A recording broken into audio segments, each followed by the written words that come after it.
Hello students, स्वागत है learn chemistry में और मैं हूं आपकी एजुकेटर डॉक्टर अनुपम सिंह। बेटा, आज मैं बात कर रही हूं फिर से कंसंट्रेशन टर्म की और आज हम लेकर आए हैं lecture number 2 of concentration terms. Concentration term के लेक्चर 1 में हमने बात की थी कि कंसंट्रेशन होती क्या है। किसी भी सॉल्यूट का जो अमाउंट किसी सॉल्वेंट या सॉल्यूशन के अंदर प्रेजेंट होता है, ये पता लगाने के लिए हम जो टर्म्स यूज करते हैं उनको हम कंसंट्रेशन टर्म्स कहते हैं। और कंसंट्रेशन टर्म को हमने दो ग्रुप में डिवाइड किया था, ग्रुप ए और ग्रुप बी। ग्रुप ए कौन सी टर्म्स हैं? वो है जो वॉल्यूम पर डिपेंड करती हैं, वॉल्यूम डिपेंडेंट टर्म्स। और जो ग्रुप बी की कैटेगरी में हमने रखा था मास डिपेंडेंट वाली टर्म्स को। तो हमने ग्रुप ए वाली सारी टर्म्स लेक्चर 1 में डिस्कस कर ली थी। अगर आपने वो वीडियो नहीं देखी है तो आप जाकर चैनल पर उस वीडियो को देख सकते हैं। वहां पर हमने ये सारी चीजें डिस्कस की है। What is molarity, what is normality, what is percent V by V and percent W by V. और हमने ये भी बात की थी कि जो ये सारी ग्रुप ए की जो कॉन्सेंट्रेशन टर्म्स हैं जो वॉल्यूम डिपेंडेंट हैं, ये टेम्परेचर चेंज करने पर चेंज होती हैं। इस बात का भी हम ध्यान रखेंगे। तो अब हम बात करेंगे ग्रुप बी की कंसंट्रेशन टर्म की, और जिसमें हमारी पहली है परसेंट डब्ल्यू बाई डब्ल्यू, या आप इसको मास परसेंट भी कह सकते हैं। मास परसेंट भी कह सकते हैं। जैसे कि मैंने प्रीवियस लेक्चर में भी आपको बताया था कि हमेशा ऊपर की तरफ सॉल्यूट का मास या वॉल्यूम होगा और नीचे डिनोमिनेटर में सॉल्यूशन का मास या वॉल्यूम लिया जाएगा, एक्सेप्ट मोलैलिटी जहां पर हम सॉल्वेंट का मास लेते हैं। तो पहला जो हमारा है परसेंट डब्ल्यू बाई डब्ल्यू, अगर हम इसकी बात करें, इसकी डेफिनेशन की बात करें तो क्या होगी डेफिनेशन? डब्ल्यू है, ऊपर जो है सॉल्यूट का मास है, नीचे क्या है? सॉल्यूशन का मास है, और परसेंट है तो 100 में से है। तो क्या बनेगी डेफिनेशन? मास ऑफ सॉल्यूट यहां पर ग्राम में लेंगे, मास of solute present in 100 gram of solution. This is the definition of percent W by W, right. अब हम इसका क्या करेंगे? अब हम इसका करेंगे फॉर्मूला याद। फॉर्मूला क्या होता है? Percent W by W is equal to mass of solute, जो आपने डेफिनेशन में लिखा है बिल्कुल वैसे ही, और नीचे आ जाएगा मास ऑफ सॉल्यूशन। अच्छा, सॉल्यूशन के अंदर दो कंपोनेंट है, सॉल्यूट एंड सॉल्वेंट। तो कई बुक्स में आपको ये भी लिखा मिल सकता है कि total mass of all the component. बेटा, कंपोनेंट दो ही है ना? तो सॉल्यूशन हम पूरे कंपोनेंट का नाम सॉल्यूशन बोल दें या फिर हम टोटल कंपोनेंट बोल दें, एक ही बात है। तो वो भी फॉर्मूला सही है, ये फॉर्मूला भी सही है। अच्छा, एक चीज रह गई, into 100। This is the formula. अच्छा, क्योंकि हम सिर्फ डेफिनेशन और फॉर्मूले ही नहीं कर रहे हैं अपने लेक्चर में, हम साथ साथ न्यूमेरिकल प्रैक्टिस भी कर रहे हैं, जिससे कि जो न्यूमेरिकल हो वो उन पर हमने इस फॉर्मूले को अप्लाई कैसे करना है ये भी आप साथ साथ सीख सकें। तो क्वेश्चन करते हैं इस पर। एक हमें क्वेश्चन दिया हुआ है यहाँ पे। हमें कहा है 5 मोल्स ऑफ ग्लूकोज प्रेजेंट है। 5 moles of glucose are dissolved, question note करेंगे आप, डिजोल्व्ड इन 2 लीटर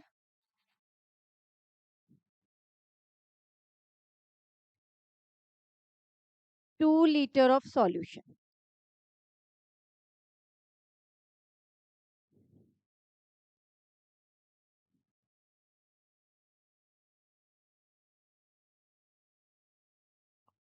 ऐसे करो, are dissolved in water and make 2 litre of solution. ठीक है, आगे क्वेश्चन में आपको दिया हुआ if density of resulting solution, if density of resulting solution, जो सॉल्यूशन बना है इसकी डेंसिटी कितनी गिवन है क्वेश्चन में? हमें 1.5 दी होगी। यस, इज 1.5 ग्राम पर ml। तो आपको बताना क्या है, क्वेश्चन में पूछ क्या रहा है? फर्स्ट पूछ रहा है वो परसेंट डब्ल्यू बाई वी बताओ, सेकंड कह रहा है कि आप परसेंट डब्ल्यू बाई डब्ल्यू बताओ। ठीक है, तो हमारा लेक्चर 1 का जो परसेंट डब्ल्यू बाई वी वाला टॉपिक था वो भी यहाँ पे रिवाइज हो जाएगा इस क्वेश्चन में, और W/W वाला टॉपिक भी रिवाइज हो जाएगा। चलिए पहले हम देखते हैं कि हमें गिवन क्या है, क्योंकि जब भी आप क्वेश्चन को अटेम्प्ट करेंगे पहले क्वेश्चन को थोरोली पढ़ें एंड देन फिर ये आइडेंटिफाई करें कि क्वेश्चन में हमें दिया हुआ क्या क्या है। तो हमें दिए हुए हैं नंबर ऑफ मोल्स 5, किसके? ग्लूकोज के। तो जब आपको ग्लूकोज दिया हुआ है और मोल्स दिया हुआ है और आपको पता है कि ये मोल कंसेप्ट, मोलैरिटी, मोलैलिटी, ये जो भी जितना भी सारा कॉन्सेंट्रेशन और ये सब जो चीजें यूज कर रहे हैं, इन सब में आपको मॉलिक्यूलर मास जरूर निकालना पड़ता है सॉल्यूट का। तो यहीं पर भी मॉलिक्यूलर मास निकाल लेते हैं। ग्लूकोज का फॉर्मूला होता है C6H12O6, राइट। मॉलिक्यूलर मास सबको निकालना आता है और याद भी कर लेंगे, ग्लूकोज का 180 होता है, ठीक है।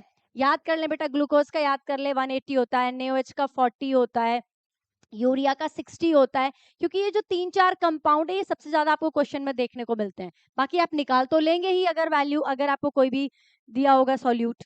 तो हमने इसका N हमें पता चल गया, मोलर मास हमें पता चल गया, किसका? ग्लूकोज का। ग्लूकोज को डिसॉल्व किसमें किया? इसने वाटर में किया है। और सॉल्यूशन का वॉल्यूम, वॉल्यूम ऑफ सॉल्यूशन कितना है बच्चे? 2 लीटर दिया हुआ है। डेंसिटी ऑफ सॉल्यूशन भी दे रखा है, दैट इज 1.5 ग्राम पर ml। ये हमारी, इसने हमें ये बात बताई है, ठीक है। तो पहले इसने पूछा है %W/V। %W/V का फॉर्मूला क्या होता है? अगर आपको याद है, आपने लेक्चर 1 देखा है तो, नहीं याद है तो मैं आपको बताती हूँ। ऊपर आपने हमेशा क्या लेना है? Weight of solute. नीचे क्या लेना है? सॉल्यूशन लेना है, एक्सेप्ट मोलैलिटी। सो सॉल्यूशन का क्या लेना है? Volume of solution into 100। तो वेट ऑफ सॉल्यूट कितना है? वेट ऑफ सॉल्यूट तो क्वेश्चन में गिवन ही नहीं है, तो क्या करेंगे? मोल कंसेप्ट का फॉर्मूला लगाएंगे। कौन से वाला? N is equal to given mass upon molar mass. N आपको गिवन है, W आपको निकालना है, मोलर मास आपको पता है 180 है, तो W कितना हो जाएगा? 180 इंटू 5, 180 इंटू 5। तो मैं इसको इसी फॉर्म में लिख दे रही हूँ, देखते हैं शायद हमें कट करने में वैल्यूज को आसानी हो। वॉल्यूम ऑफ सॉल्यूशन कितना दे रखा है भाई? 2 लीटर है। और यहाँ पर जो वॉल्यूम होता है बेटा, हमें लेना होता है ml में, सॉल्यूट लेना होता है हमें ग्राम में, सॉल्यूशन लेना होता है हमें ml में, राइट। तो ये तो 2 लीटर है तो उसको ml में कन्वर्ट कर लेते हैं, 2000 हो जाएगा। यहीं पे मैं लिख रही हूँ कि जो, यहाँ लिख देती हूँ, 2 litre equal to 2000 ml, got it, into 100। अब 2 जीरो से तो ये 2 जीरो चली गई, ये गया 4 जा से, और ये कितना हो जाएगा? ये 4 से तो नहीं, जरा 2 से कर लेते हैं, और ये हो जाएगा 90। तो 2 से 90 को डिवाइड करेंगे तो क्या आ जाएगा? 45 आ जाएगा। हाँ, 45% आपका आंसर आ गया, ठीक है। यहाँ तक समझ में आ रहा है? अभी तक हमने क्या निकाला है? %W/V निकाला है, जो हमने प्रीवियस लेक्चर में पढ़ा था वो। अब यहाँ तक आपने नोट कर लिया, ये आपने निकाल भी लिया होगा, अपना आंसर मैच कर लें। अब हम क्या करेंगे? अब हम निकालेंगे %W/W। %W/W मैं क्या करती हूँ, ये चीजें तो आप पहले ही नोट कर चुके हैं, इसको हम हटा देते हैं, ठीक है। और हम अब यहाँ पर परसेंट, यानी कि जो सेकेंड पार्ट है हमारे क्वेश्चन का, %W/W, इसको करते हैं। तो ये क्या कह रहा है यहाँ पे? %W/W में क्या होता है फॉर्मूला? फॉर्मूला होता है weight of solute in gram, ठीक है, upon weight of solution in gram. Gram में ही होगा यहाँ पर, याद रखेंगे, वेट ग्राम में और वॉल्यूम ml में, इनटू 100। अब वेट ऑफ सॉल्यूट तो आपको पता है 180 इंटू 5, अभी ये निकाला था आपने। वेट ऑफ सॉल्यूशन तो हमें क्वेश्चन में गिवन ही नहीं है, हमें तो वॉल्यूम ऑफ सॉल्यूशन क्वेश्चन में गिवन है। लेकिन आपको एक चीज और गिवन है क्वेश्चन में, दैट इज डेंसिटी। और डेंसिटी का क्या फॉर्मूला होता है? डेंसिटी होती है मास अपॉन या वेट अपॉन वॉल्यूम, ठीक है। अब आपको डेंसिटी दी हुई है 1.5 ग्राम पर ml। देखो ये ग्राम पर ml में है, राइट। मास आपने निकालना है और वो आपको ग्राम में ही चाहिए, वो आपको किस में चाहिए, ग्राम में चाहिए, ग्राम में ही पुट करना है यहाँ पे। और वी आपको फिर किस में लेना पड़ेगा, एमएल में लेना पड़ेगा, एमएल में लेंगे। बेटा यूनिट्स का बहुत ध्यान रखेंगे, क्वेश्चन आपके तभी सही होंगे। देखो ये ग्राम पर एमएल में था, ये ग्राम में है और ये एमएल में है, एमएल से एमएल हट जाएगा तो ग्राम में वैल्यू आ जाएगी, मास ग्राम में आ जाएगा। तो मास क्या आ गया हमारा 1.5, इसको पॉइंट को हटा देती हूँ, 1.5 इंटू 200 कर देती हूँ अभी, फिर यहाँ पर हम जब इसको कैलकुलेट करेंगे तो शायद इजी लगे। तो वेट ऑफ सॉल्यूट निकाला था 180 इंटू 5, वेट ऑफ सॉल्यूशन निकाला है 15 इंटू 200 इंटू 100। अब इसको सॉल्व कर लेते हैं। 5 3 15, ये हो गया 3 6 18, ये 60, एक जीरो से एक जीरो गया, और एक जीरो से एक ये वाला जीरो हटा देते हैं, और ये 2 5 10 हो गया, 30 आ गया बेटा, 30%। तो W/W क्या आ गया हमारा, 30% आ गया।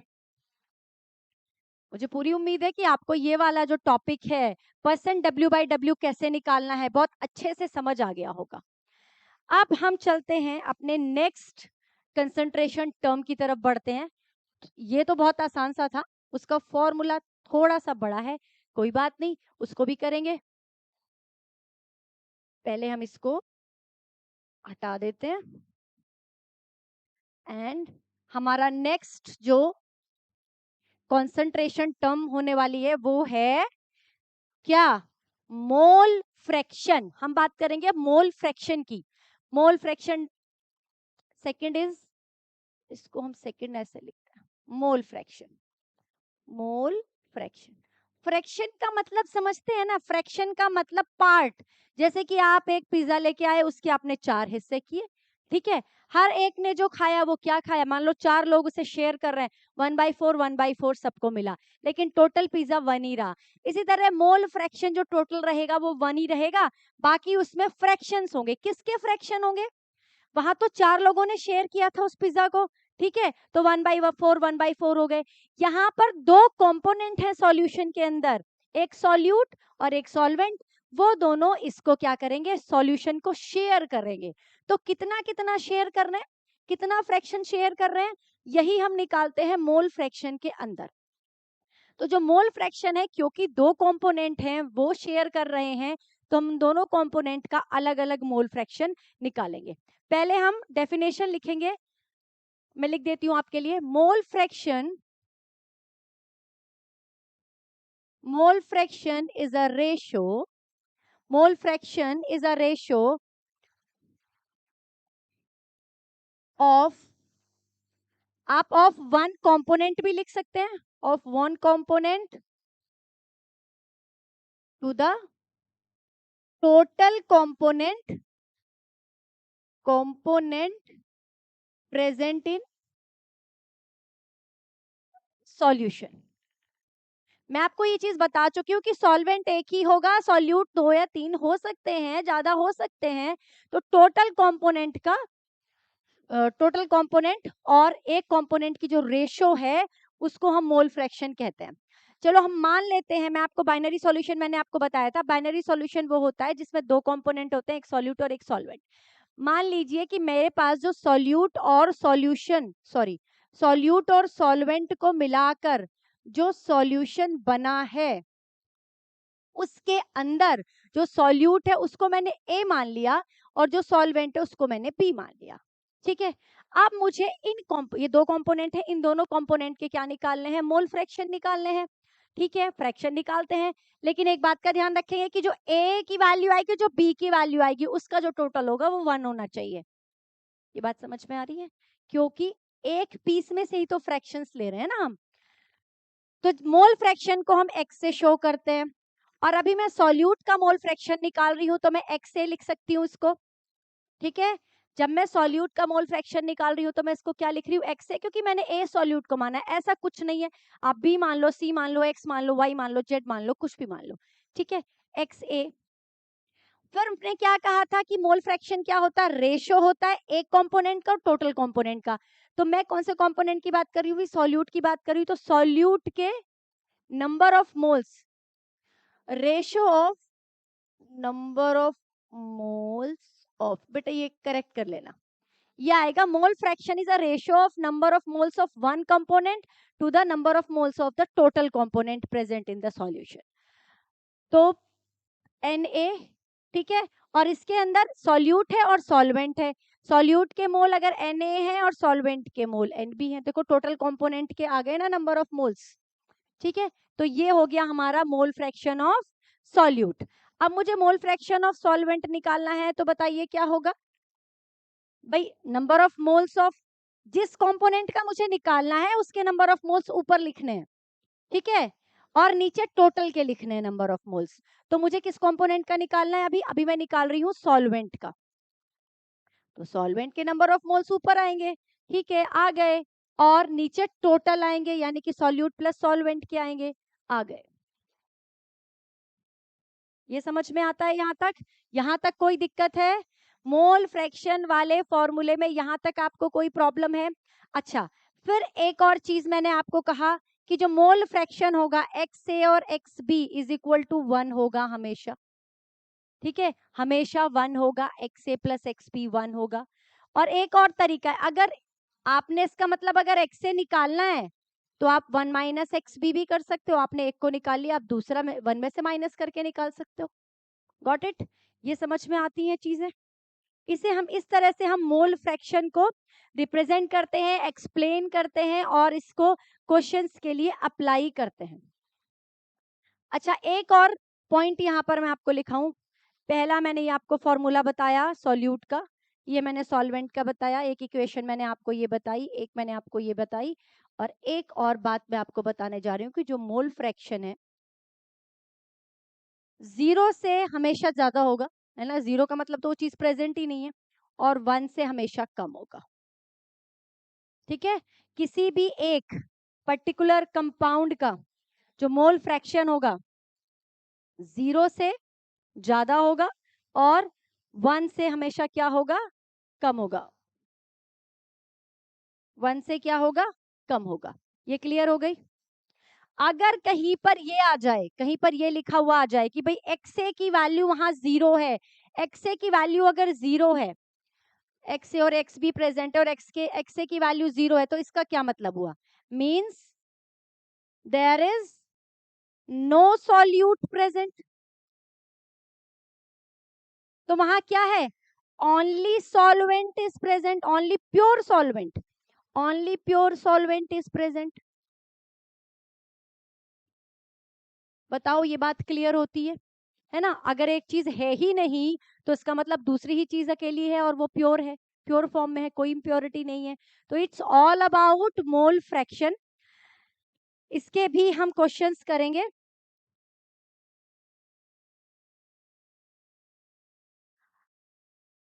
ये लिखे रहने देती हूँ मैं, यहाँ पर हम, आप फटाफट बेटा ये सारी चीजें नोट करें।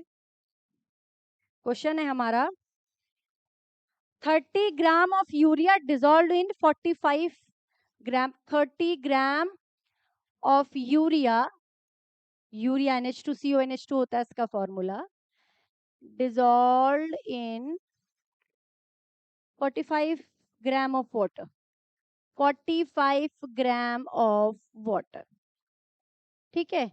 डिटरमाइन, क्या डिटरमाइन करा रहा है हमसे, देखते हैं। पहला कह रहा है ये हमको कि परसेंट W/W बताएं। बिल्कुल, हमारा पहला वाला जो पार्ट है, अभी हमने मोल कंसंट्रेशन जो, सॉरी, जो कंसंट्रेशन टर्म का जो फर्स्ट पार्ट किया था मास परसेंट वाला, वो भी रिवाइज हो जाएगा हमारा। और दूसरा हमसे क्या पूछ रहा है, ये mole fraction of urea and mole fraction of water, ये हमसे इसने पूछा है, राइट। चलिए स्टार्ट करते हैं क्वेश्चन को।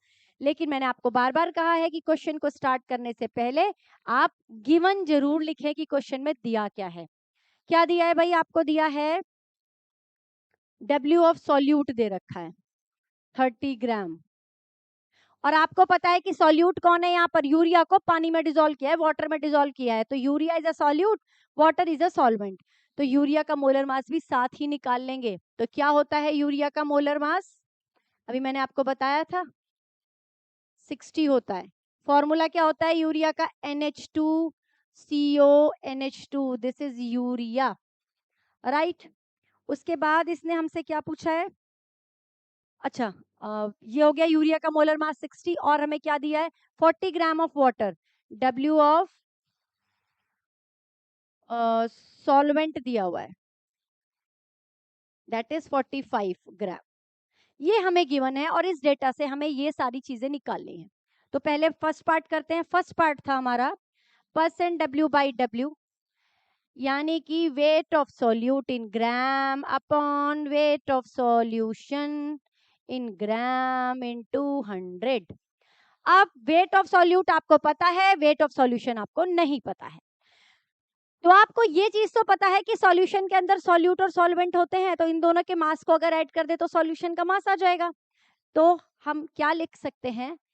30 ग्राम तो हो गया हमारा सॉल्यूट का मास, सॉल्यूशन का मास कितना हुआ? 30 + 45 × 100। सॉल्व कर लेंगे, आंसर आ जाएगा, राइट। सेकेंड पार्ट देखते हैं इसका।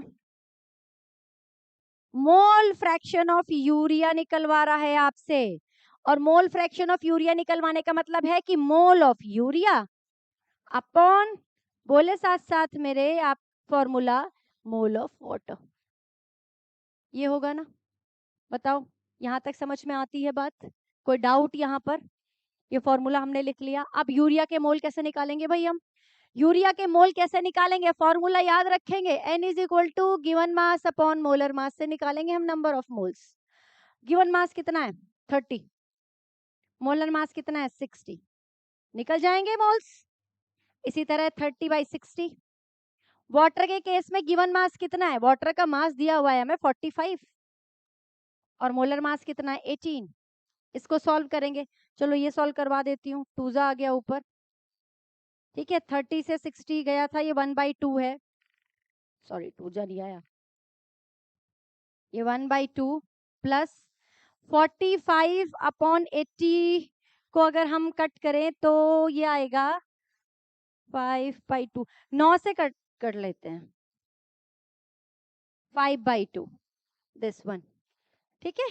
अब इसको सॉल्व करना तो बहुत इजी हो जाएगा। कैसे सॉल्व करेंगे? 1/2 को भी ऐसे ही छोड़ देते हैं, नीचे एलसीएम लेते हैं, 2 आएगा, 1 + 5 आ गया, तो कितना हो गया? 6/2, 2 ऊपर चला जाएगा,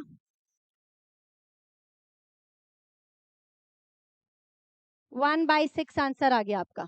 क्या आंसर आया? 1/6 is the mole fraction of urea. आप पॉइंट में भी निकाल सकते हो। तो देखो, आपने एक चीज नोट की, यहाँ पे 1 से कम आया है आपका, 1 से कम आया है। आप यही चेक कर लोगे, अगर बेटा 1 से ज्यादा आ गया तो क्वेश्चन गलत है, कहीं ना कहीं कुछ मिस्टेक की है आपने। ये आप दोबारा से फिर चेक करेंगे अपने क्वेश्चन को। तो ये हमारा आ गया यूरिया का। अब हमें वाटर का निकालना, और यहाँ पर 2 ही कंपोनेंट प्रेजेंट है, तो कौन सा फॉर्मूला लगा सकती हूँ मैं? ये लगा सकती हूँ ना फॉर्मूला, भाई मोल फ्रैक्शन ऑफ यूरिया मुझे निकालना है वाटर, तो 1 में से मोल फ्रैक्शन ऑफ यूरिया को मैं माइनस कर लूं, तो 1 - 1/6 कितना हो जाएगा? 1 - 1/6 कितना हो जाएगा? 5/6 हो जाएगा, and this is your answer. I think mole concept, sorry, mole fraction समझ आ गया होगा। मोल फ्रैक्शन में आपको क्या ध्यान रखना है कि जो आपकी वैल्यूज आएंगी वो 1 से कम आनी चाहिए। 1 से कम ज्यादा आ रही है तो कहीं ना कहीं प्रॉब्लम है, राइट। तो फिर आप चेक करेंगे अपने क्वेश्चन को। तो ये हमारा सेकंड कंसंट्रेशन टर्म जो कि मास डिपेंडेंट है वो कंप्लीट हुई, and that is a mole fraction. आपको ये क्लियर हो गई होगी, और आप इससे रिलेटेड सारे क्वेश्चन करेंगे। और कोई प्रॉब्लम आए तो बेटा आप कमेंट बॉक्स में लिखें, मैं आपकी प्रॉब्लम को जरूर सॉल्व करूंगी। तो ये हो गया हमारा मोल फ्रैक्शन, इसे हटा देते हैं। आपने स्क्रीनशॉट ले लिया होगा, ओके। अब नेक्स्ट हमारा कंसंट्रेशन टर्म्स कौन सा कंसंट्रेशन टर्म कौन से होने वाली है? मास रिलेटेड। अब और कौन सी वाली बची है हमारी? अब हमारी बची है molality. Molality, third is molality. Molality, molality की बात तो मैंने हर बार की। हमने कहा डिनोमिनेटर में हमेशा क्या आएगा? सॉल्यूशन का मास या वॉल्यूम आएगा, एक्सेप्ट मोलैलिटी, एक्सेप्ट मोलैलिटी। क्योंकि मोलैलिटी में हम क्या करते हैं? सॉल्वेंट का मास लेते हैं। तो मोलैलिटी की पहले हम डेफिनेशन की बात कर लेते हैं, ठीक है। डेफिनेशन हम याद कर लेते हैं, क्या होता है ये?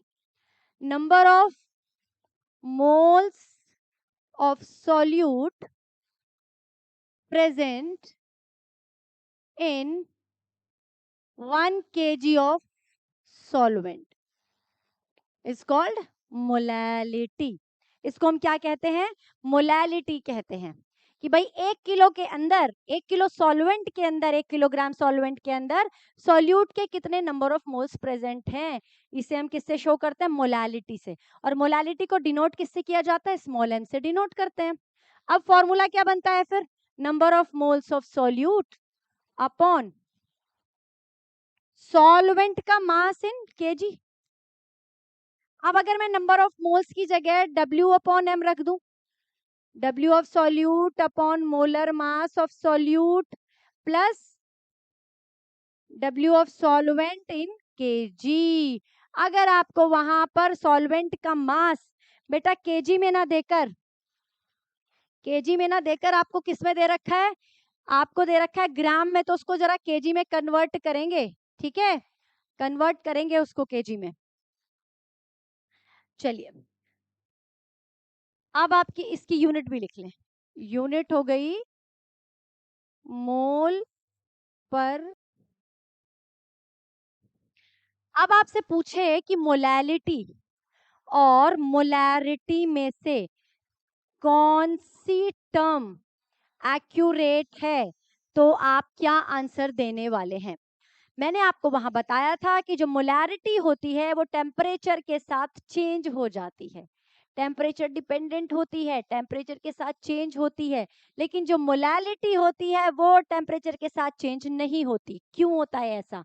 मोलैरिटी के केस में आपने number of moles of solute present in litre of solution पढ़ा था, वहां पर आपने वॉल्यूम की बात की थी। यहाँ पर आप वेट की ही बात कर रहे हो, है ना?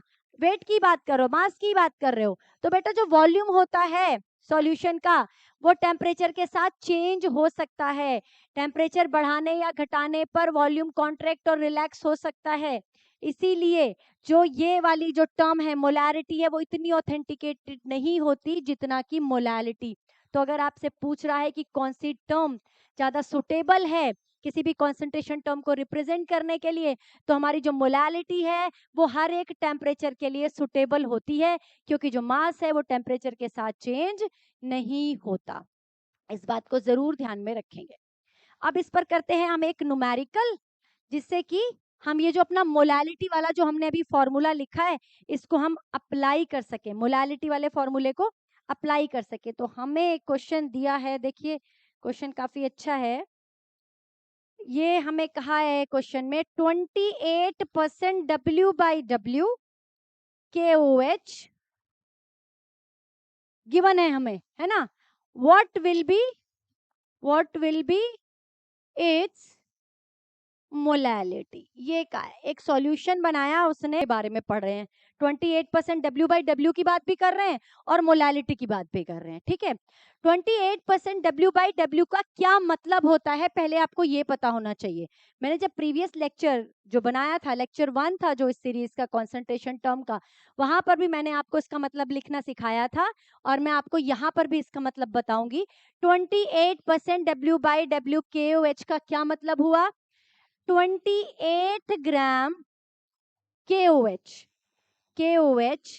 present in 100 gram of solution, ये इसका मतलब हुआ। तो आपसे कई बार ना 1 मार्क क्वेश्चन में भी ऐसे ही सिर्फ इतना ही पूछ लेता है, what is the meaning of 28% W/W KOH या W/W यूरिया। तो आप क्या लिखेंगे?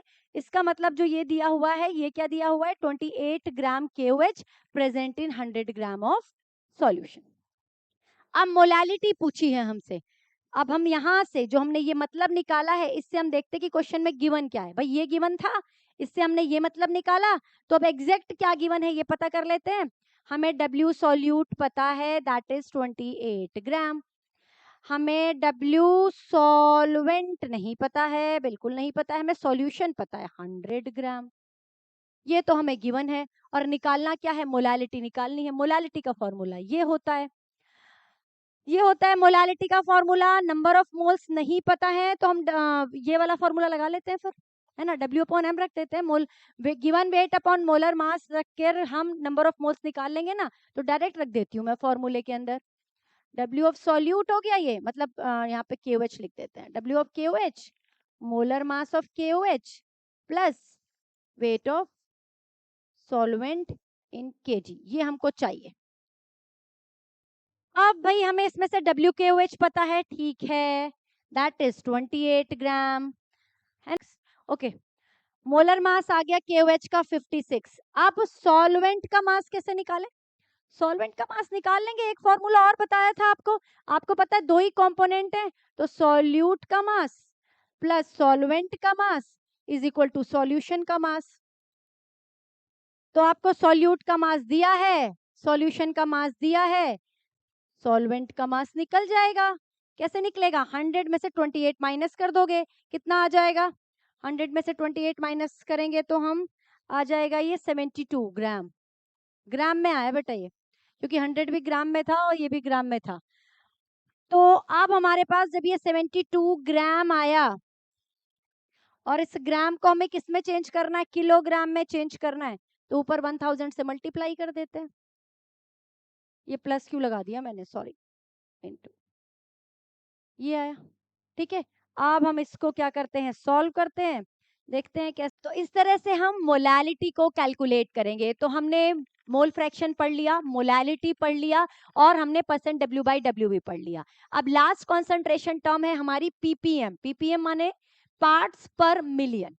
1 मिलियन के अंदर आपको किसी कंपोनेंट की कॉन्सेंट्रेशन निकालनी है। आपने परसेंट W/W निकाला था, वो 100 के अंदर निकाला था, तो यहाँ पर मिलियन के अंदर निकाल रहे हो, इसका मतलब अमाउंट बहुत कम प्रेजेंट होगा। तो जब कॉन्सेंट्रेशन ट्रेसेस में प्रेजेंट हो, बहुत कम अमाउंट में प्रेजेंट हो, तो वहां पर आप कौन सी कॉन्सेंट्रेशन टर्म यूज करते हो?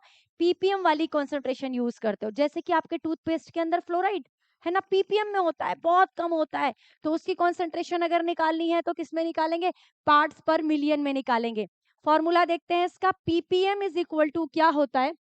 जिस कंपोनेंट की निकालनी ऑब्वियसली वो ऊपर होगा, नंबर